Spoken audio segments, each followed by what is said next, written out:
Le comité santé et sécurité est un outil de participation indirecte des employés à la prévention des accidents.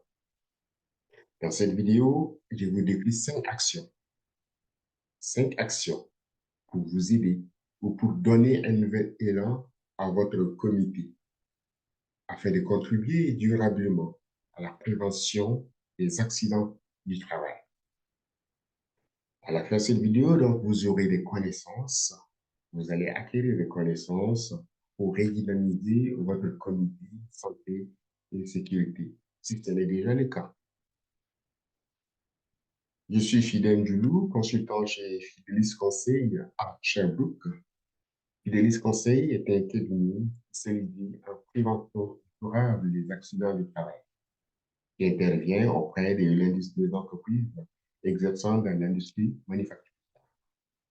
Fidelis Conseil offre 3 services: diagnostic, formation, accompagnement. Pour rendre votre comité santé et sécurité dynamique ou pour le transformer en un incontournable acteur de la prévention des accidents du travail dans votre entreprise, vous devriez réaliser ces 5 conditions, 5 actions clés déterminantes. Premièrement, doter le comité d'un leadership authentique.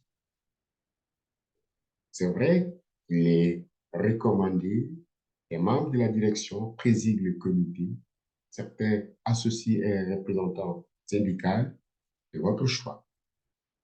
Peu importe que ces personnes soient du bord syndical ou patronal, ce qui est important, ça doit être une personne authentique, crédible, c'est-à-dire qui intègre elle-même les règles de santé et sécurité au travail dans son quotidien, qui inspire, qui donne exemple.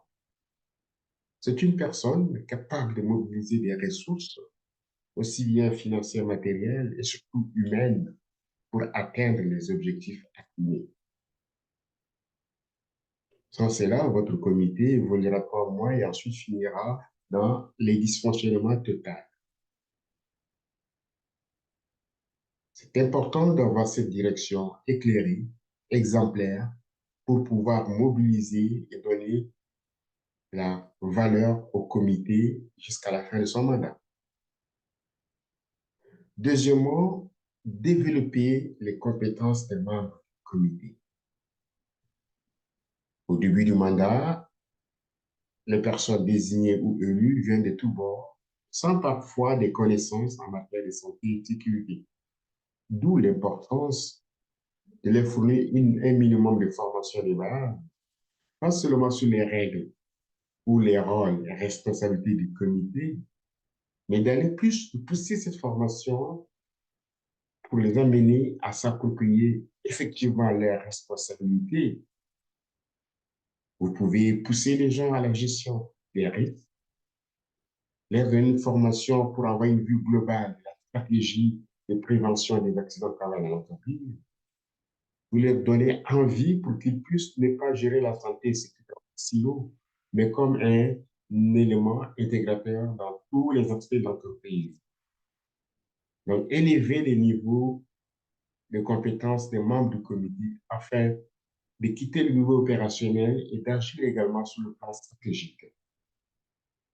Troisièmement, troisième élément déterminant, troisième action, c'est d'adopter un plan d'action inclusif.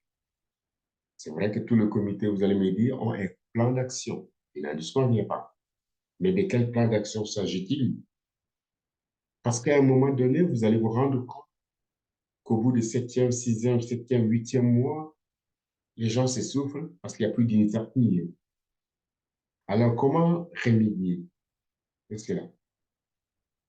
Dès le départ, quand je parle d'adopter un plan d'action inclusive, c'est d'aller à l'écoute des employés, d'aller à l'écoute des autres membres de la direction, de toute la ligne hiérarchique, pour que chacun puisse, indépendamment de ses fonctions, de son statut d'entreprise, donner son point de vue, s'exprimer, de soulever les défis. Vous allez vous rendre compte qu'il y a une quantité énorme d'informations qui pourraient vous échapper si vous n'êtes pas venu vers ces personnes. Et il y en a qui sont capables de vous donner même des pistes de solutions, de par leur expérience antérieure dans d'autres entreprises ou dans votre entreprise. Peut-être qu'ils ont été il y a quelques années membres du comité. Donc, c'est aller à l'écoute de tous ces gens et de faire la synthèse pour proposer un plan d'action qui prend en compte les aspirations, ce qui va vous donner une idée d'avoir une démarche de prévention acceptable dans l'entreprise. Cela ne signifie pas que je vous empêche de compiler vos statistiques, c'est normal, mais inspirez-vous de ces statistiques que vous projetez. Et donc, c'est d'aller à la rencontre de tout le monde et prenez le temps, parce qu'un bon plan bien conçu, l'exécution sera facile. Quatrième point, quatrième action déterminante, il faudrait tenir compte, c'est de responsabiliser chaque membre du comité.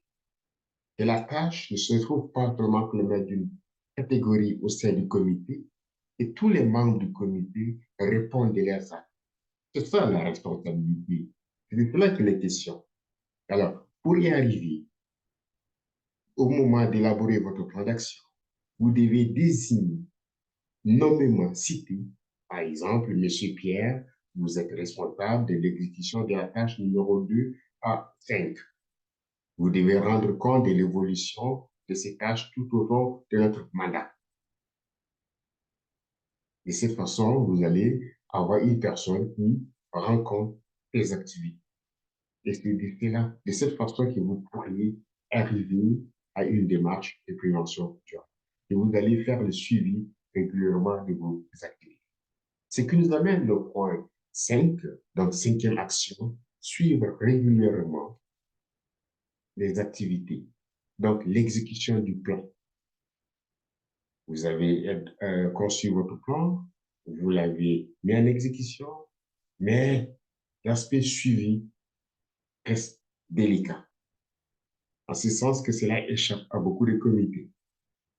Suivi signifie aller recueillir également le point de vue, par exemple, les bénéficiaires de vos actions, des tâches exécutées, pour avoir de la rétroaction, pour recueillir leur feedback.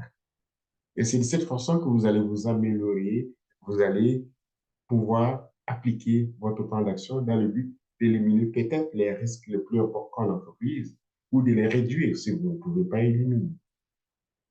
Par conséquent, chaque réunion, un membre rend compte de l'évolution de ses tâches. Chaque 6 mois, vous pouvez faire un bilan semestriel. Ça va vous donner un portrait global de votre avancement et d'avoir des points de vue sur ce qui a marché, pourquoi les gens apprécient tel aspect, telle tâche par rapport à l'autre tâche, qu'est-ce qui fait pas. Et cela va vous aider à revoir pour identifier vos améliorations et de cette façon, vous pouvez progresser. En résumé, je vous ai présenté 5 actions. 5 actions pour donner un nouvel élan à votre comité santé et sécurité. De cette façon, ce comité sera un véritable acteur de la prévention. Premièrement, c'est doter les comités d'un leadership authentique. Deuxièmement, développer les compétences de chaque membre. Troisièmement, adopter un plan d'action inclusif. Quatrièmement, responsabiliser chaque membre du comité. Cinquièmement, suivre régulièrement l'exécution du plan. Partagez cette vidéo dans votre réseau afin de préserver les employés des accidents du travail. Si vous avez aimé également cette vidéo, je vous invite à aller sur le site de Fidelis Conseil pour prendre connaissance du descriptif détaillé de la formation pour votre entreprise.